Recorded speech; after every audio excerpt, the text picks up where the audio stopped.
Bonjour Nathalie, toujours pour cette série de courtes vidéos autour de ce lien si particulier de flammes jumelles, donc à partir de mon expérience et de celle des personnes que j'accompagne. Alors aujourd'hui je veux aborder cette question de toucher le fond, de cette question de peur de perdre et même de la nuit noire de l'âme. J'ai tout regroupé parce qu'en fait il y a des ponts entre tout ça et puis je vois ça beaucoup dans les personnes que j'accompagne. J'ai moi-même traversé tout ça, c'est de tout ça dont on va parler aujourd'hui. Voilà, peut-être vous trouverez vos réponses, des éclairages, parce que vraiment beaucoup de personnes me contactent avec ces questions-là et des situations très souffrantes en lien avec ce que je vais essayer de développer. Il y a beaucoup de choses à dire, je vais essayer d'être concise, concrète aussi. Donc tout d'abord, je veux commencer par expliquer la particularité du lien de flammes jumelles, parce que souvent on a l'impression d'un décalage. Bon, il y a une bestiole voilà, qui ne fait que passer. On a l'impression d'un décalage entre les flammes jumelles, c'est-à-dire que souvent d'ailleurs l'éveillée, la première, connaît des séquences extrêmement souffrantes, alors que l'autre, donc la flamme jumelle fuyante, va plutôt bien, en tout cas en surface. Ce que je veux dire tout d'abord par rapport à ça, c'est que c'est juste. Pourquoi c'est juste? Parce qu'il y a un effet de vase communicant, j'en ai déjà parlé dans d'autres vidéos, très important. Et qu'est-ce qui se passe? On ne peut pas aller tous les deux mal en même temps, en fait. Parce que celui qui va bien en surface, même si c'est de manière artificielle et égotique, permet à celui qui est en train de souffrir, ou en tout cas de réorganiser sa vie, de guérir ses blessures, parce que c'est de ça dont il s'agit, lui permet, dans les plans subtils, inconsciemment, par cet effet de vase communicant, de venir se ressourcer dans son énergie. En réalité, c'est un don d'amour. Donc, essayez de le voir aussi sous cet angle. C'est vrai que souvent, on trouve ça injuste. On dit mais c'est dégueulasse, moi je suis en train de souffrir le martyre, et puis pour lui tout va bien professionnellement, sur le plan sentimental s'il a développé une autre relation. Enfin, il y a vraiment un décalage, et donc il y a ce sentiment d'injustice et de rancœur, de rage, de colère qui peut surgir. Donc voyez aussi les choses sous cet angle-là. Pendant que vous êtes en train de réorganiser votre vie et de guérir ce lien, de vous guérir, il se passe aussi ce phénomène-là. Donc ça, c'est le premier point. Ensuite, il y a souvent la peur de perdre, ou l'expérience de la perte sur ce chemin de flammes jumelles. Alors concernant la peur de perdre, moi je vous renvoie à la vidéo que j'ai faite sur l'attachement, sur le manque, sur l'amour inconditionnel aussi.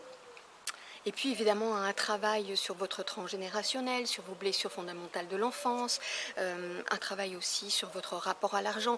Il y a quelqu'un qui fait ça très bien, qui est Christian Junot, qui a écrit un livre et qui fait des ateliers.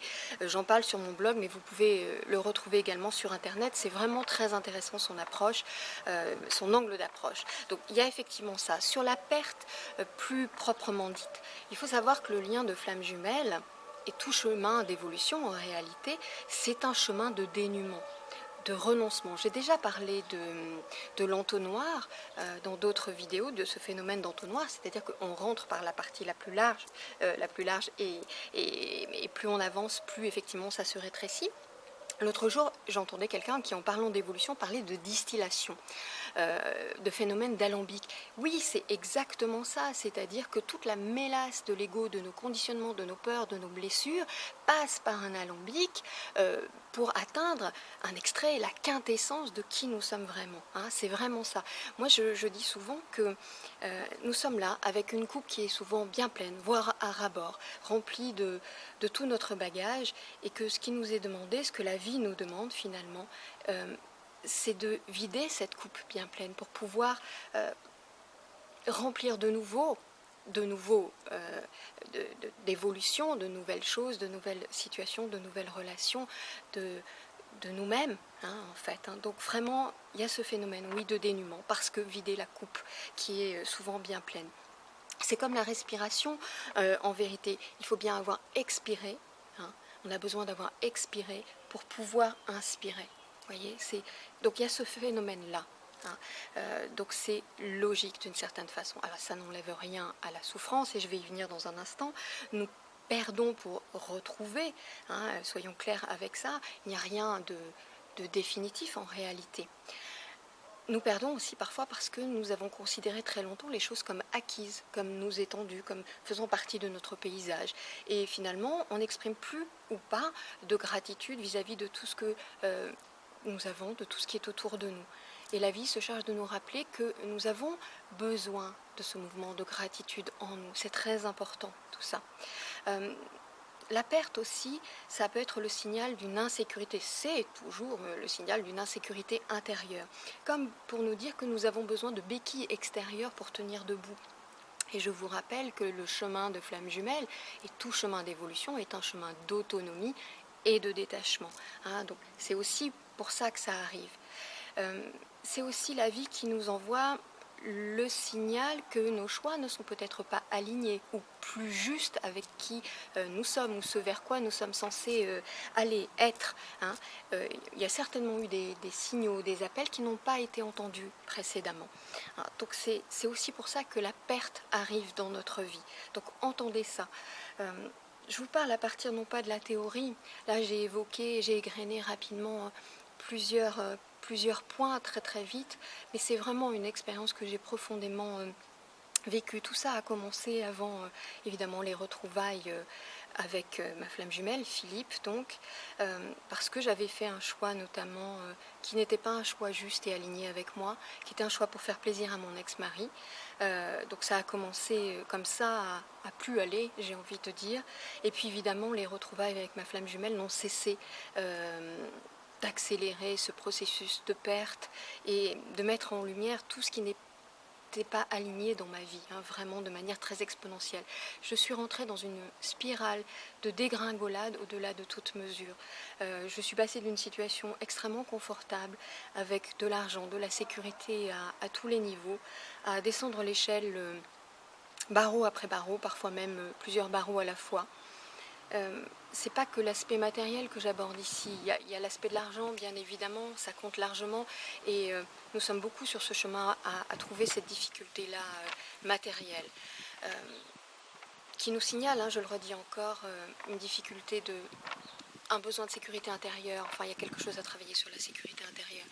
Donc c'est pas que le matériel, c'est le travail aussi, moi qui a été impacté, c'est la santé puisque j'ai fait un burn-out, c'est des relations que j'ai vues disparaître aussi, bon il y a un phénomène d'épuration qui se passe, tout s'écroulait en fait au fur et à mesure, et comme je suis quelqu'un de très résiliente, et bien, à chaque fois je reconstruisais, ou je tentais de reconstruire, et soit ça vacillait, soit ça s'écroulait de nouveau.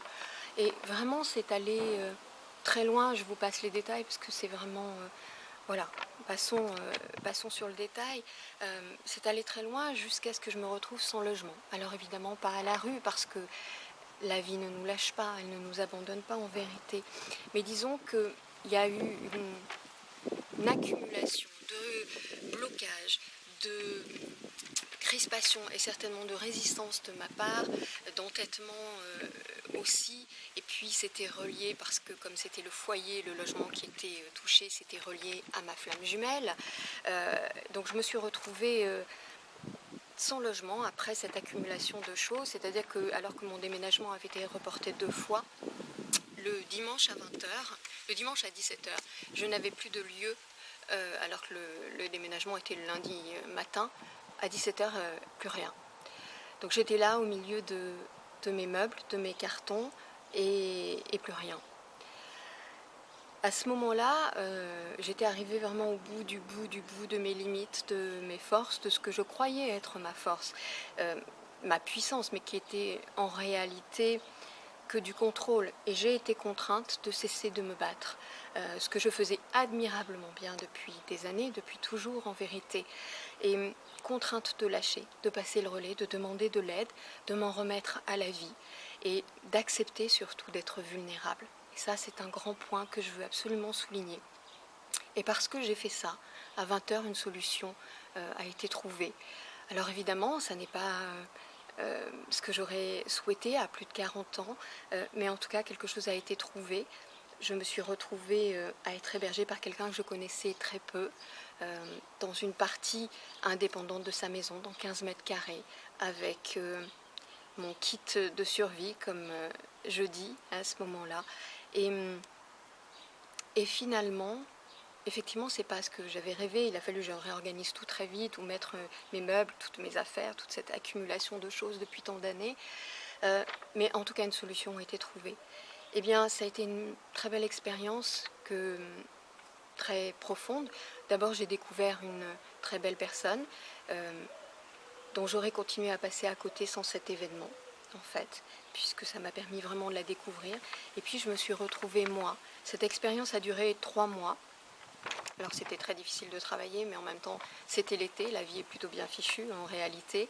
Et j'ai compris, j'ai vraiment intégré profondément que oui, j'avais tout perdu. J'avais perdu beaucoup, tout ce qui constitue la surface des choses, en fait. Mais il me restait quelque chose d'inaltérable, moi, mon essence. Et, et rien que pour ça, je veux dire, quand on perd tout, il nous reste nous, nus. C'est vraiment ça qui, en tant d'autres, le passe par un autre type d'expérience, la maladie, l'accident, une expérience de mort imminente, etc. C'est vrai que l'emballage n'est pas attractif, mais il y a un cadeau à l'intérieur, vraiment. Moi, j'ai beaucoup appris de cette séquence. Pas un jour de ces 3 mois, je me suis levée de mauvaise humeur. Pas un jour, j'ai râlé dans ces journées qui sont passées là, alors que ça n'était pas ce que mon ego, mon personnage aurait souhaité.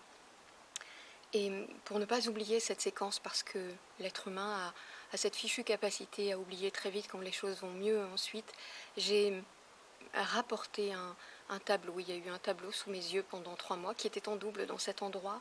Et donc j'ai demandé à Nicole, la personne qui m'hébergeait, si je pouvais l'emporter. Il trône aujourd'hui dans mon entrée pour que je n'oublie pas, que je me souvienne de l'apport de cette expérience.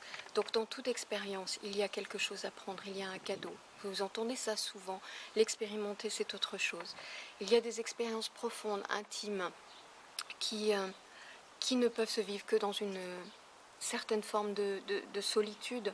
Je dis souvent que l'expérimentation ne se délègue pas, elle ne se vit pas par procuration. Hein. Donc cette expérience m'a aussi permis d'apprendre plein d'autres choses. J'ai compris et accepté la position de ma flamme jumelle, qui alors n'a pas bougé d'un pouce. Tout au long de ces mois pendant lesquels je cherchais un logement et où c'était compliqué, jusqu'à ce moment où je me suis retrouvée sans, il n'a pas bougé, alors que c'est quelqu'un qui a un carnet d'adresses absolument fantastique et qu'il aurait pu vraiment me faire acte de solidarité. Je ne comprenais pas parce que moi j'étais tellement solidaire vis-à-vis de lui. C'était curieux. Mais je crois qu'en fait Philippe m'a permis d'apprendre l'autonomie. Vraiment, pour de vrai, seule. J'ai été mariée très jeune avec une âme sœur de compagnonnage, une très belle relation où vraiment nous étions très solidaires l'un de l'autre. Simplement peut-être que ça ne permet pas tout à fait de devenir autonome. Là pour le coup, ça l'a été. Et puis ça m'a montré un déséquilibre entre donner et recevoir. Je donnais tant et tout le temps. Simplement donner, en dehors du fait que c'est plutôt un très beau geste, c'est aussi, il faut bien reconnaître, vouloir contrôler à qui je donne, comment je donne, qu'est-ce que je donne, pourquoi je le donne. Et puis on laisse bien peu de place, quand on passe son temps à donner, on laisse bien peu de place au recevoir. Hein. Donner serait la force et recevoir serait la vulnérabilité. Voyons. Hein. Donc voilà pour cette expérience. Je parlais aussi tout à l'heure au début de faire des choix alignés. Hein, c'est à ça que nous amène la perte bien souvent, à regarder l'alignement de nos choix. C'est super important pour éviter de toucher le fond. Et même quand on a touché le fond, je dirais même encore plus, c'est dans ce moment sans repère qu'il est essentiel de revenir à soi, à ce qui est vraiment important pour nous. C'est ce que la vie nous demande, de faire des choix, et puis en particulier dans ce lien de flamme jumelle, vraiment pas de faire preuve d'entêtement. Quand je dis de faire des choix alignés, c'est des choix du cœur, c'est des choix sincères, authentiques, c'est des choix justes, c'est des choix en conscience. Montrer ce que l'on veut vraiment, même par des petites actions. Je prends un exemple. Alors que les choses n'allaient pas encore aussi bien que ça, je continuais à travailler à mon évolution et sur ce lien de flamme jumelle. Et il y avait une séance qui m'était proposée, une 30aine d'euros. Et 30 euros à ce moment-là, pour moi, c'était beaucoup. Mon frigo était vide. Je vous passe les détails, mais c'était assez compliqué en fait. Et, et j'ai dit à la personne, je ne sais pas comment je vais faire. Oui, je suis intéressée, mais je ne sais pas comment je vais faire. Et finalement, j'ai choisi de le faire en me disant, eh ben, tant pis si le frigo reste vide. Je choisis de montrer que c'est ma priorité, que je veux avancer, que je veux évoluer. Quand bien même cet argent représente, même maudit que soit cette somme, a priori, c'est beaucoup. Je choisis de le faire et je pose un acte. Et donc j'ai validé la séance et j'ai payé. Et parce que cette personne est un maître, et je lui rends grâce d'ailleurs, elle a attendu que je fasse cet acte pour ne pas m'ôter mon pouvoir personnel et pour me laisser vraiment me positionner, pour ensuite m'écrire qu'elle me remboursait. Donc la vie est toujours juste. Dans le donner et recevoir, on donne et puis on reçoit de la même personne ou d'une autre. Mais en tout cas, ce qui compte, c'est de faire des choix qui sont des choix sincères, justes et alignés. Et alors, le miracle peut se créer. Voilà pour ça. Donc, une fois que j'ai retrouvé au bout de cette séquence de 3 mois un logement, je me suis dit, ça y est, je suis sortie d'affaires, que nenni, puisque là j'ai embrayé sur la nuit noire de l'âme, et c'est à ça que je voulais en venir, je vous en ai parlé au début. Alors ça vaut aussi pour les personnes qui vivent actuellement cette séquence du juste après la séparation qui est tellement éprouvante, tellement douloureuse, où on se sent amputée, en tout cas moi c'est comme ça que je me suis sentie. Et finalement cette nuit noire de l'âme a quelque chose à voir avec ce moment de juste après la séparation, où on a l'impression d'être au fond du trou, d'être submergé émotionnellement. J'entends ça beaucoup en ce moment, j'ai beaucoup de témoignages dans ce sens. Ce qui est important de comprendre, c'est que cette nuit noire de l'âme, moi j'en avais beaucoup entendu parler et j'avais toujours, depuis des années, toujours évité soigneusement de m'y intéresser, vous pensez bien. Et bon, les signaux se sont accumulés à tel point que j'ai dû accepter que c'était là. Il y a un texte très juste qui parle de ça, qui est sur mon blog, mais vous pouvez le retrouver sur Internet, qui est de Bertrand Duhaime, de l'Arche de Gloire, qui vraiment décrit les 3 phases de cette nuit noire de l'âme. Il l'appelle la nuit obscure de l'âme. Moi, je me suis vraiment retrouvée dans ce qu'il décrit là. Donc, la première phase, c'est une phase plutôt où on est touché physiquement, où il y a des maux physiques. Donc voilà, il y a des choses qui se sont enclenchées me concernant, qui étaient en plus en résonance avec ma flamme jumelle, puisque je vis en Dolby Stéréo. Donc je faisais le lanceur d'alerte pour lui, et en plus il y avait tous ces maux physiques qui me concernaient personnellement. J'ai même passé des examens médicaux, évidemment il ne trouvait rien parce que ça se passait à un autre plan. Je me suis vue du jour au lendemain, alors que ça n'était pas mon choix, comme je dis, à l'insu de mon plein gré, devenir végétarienne, ne plus pouvoir manger certains aliments. Et certains, je les aimais beaucoup, dont la viande. Ça s'est rétabli un peu depuis, mais je veux dire, il y a eu vraiment un point de rupture. Je suis flexitarien maintenant, point de rupture qui s'est créé là. Donc physiquement, il se passe quelque chose. Ensuite, la deuxième phase, c'est une phase psychique et émotionnelle où on est absolument submergé par des tas de choses qui viennent nous tourmenter. Donc là, ça commence à devenir plus compliqué encore. Et puis il y a cette 3e phase, donc là c'est le moment où j'ai réagi que j'étais déjà entrée dans la nuit noire de l'âme, et donc c'est une phase que Bertrand Duhaime décrit comme au-delà de toute mesure extrêmement souffrante.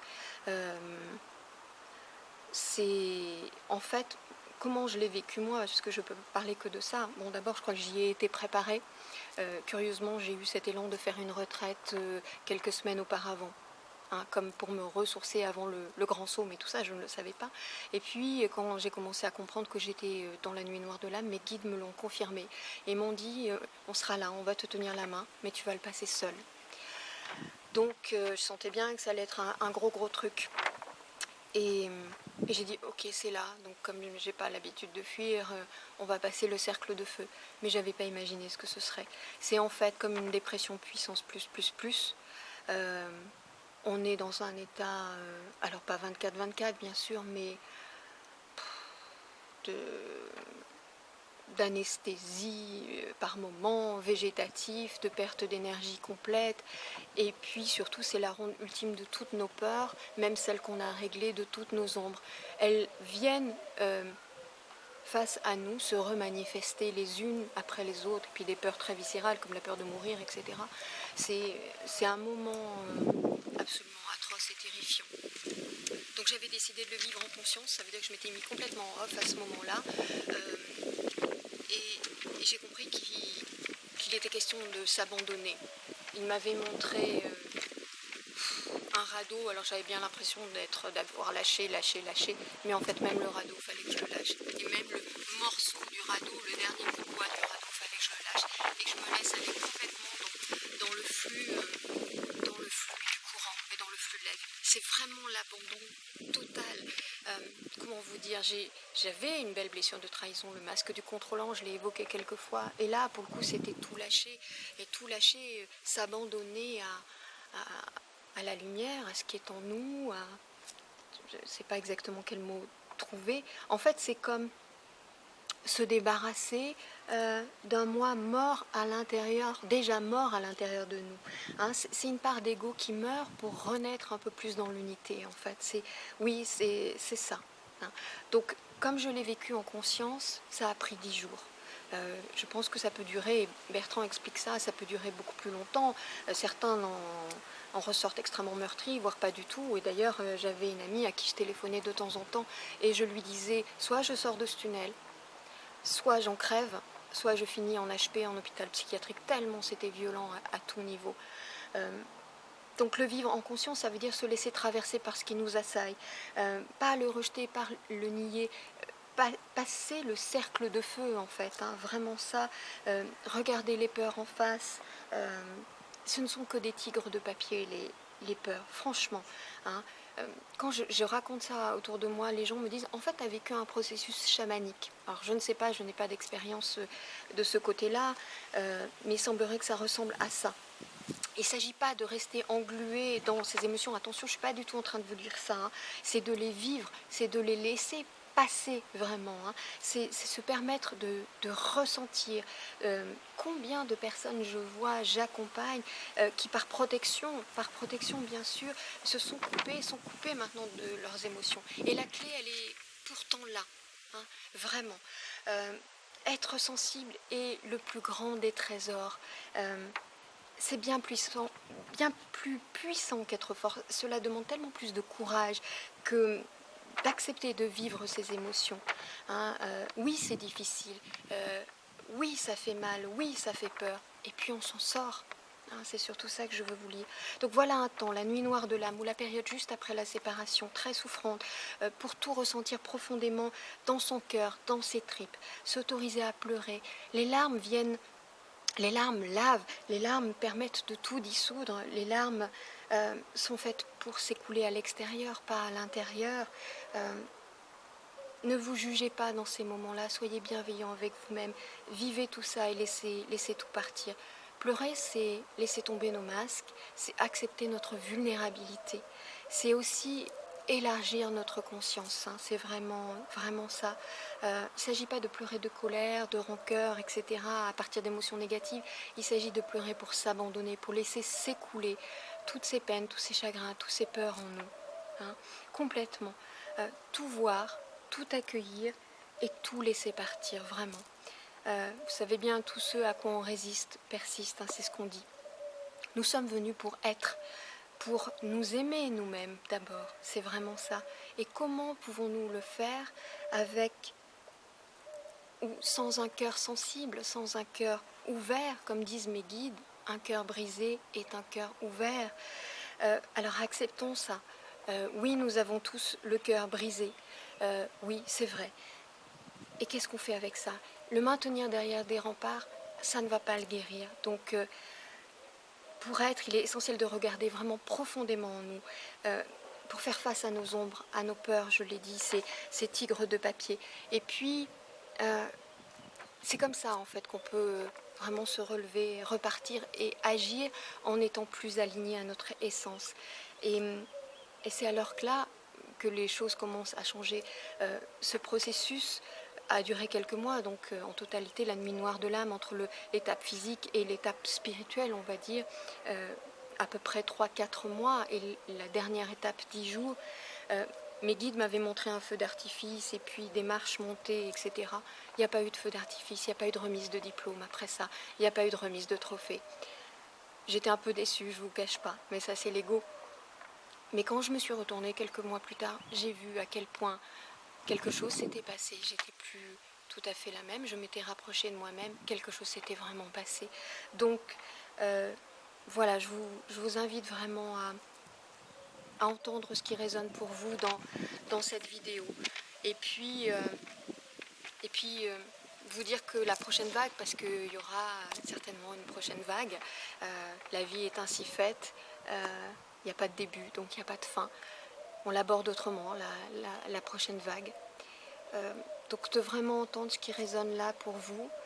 Et puis je voulais vous parler, et je l'ai oublié, je suis descendue au jardin et je l'ai oublié, du livre de la lumière. Je voulais vous lire un très bel extrait, la vidéo est déjà très longue.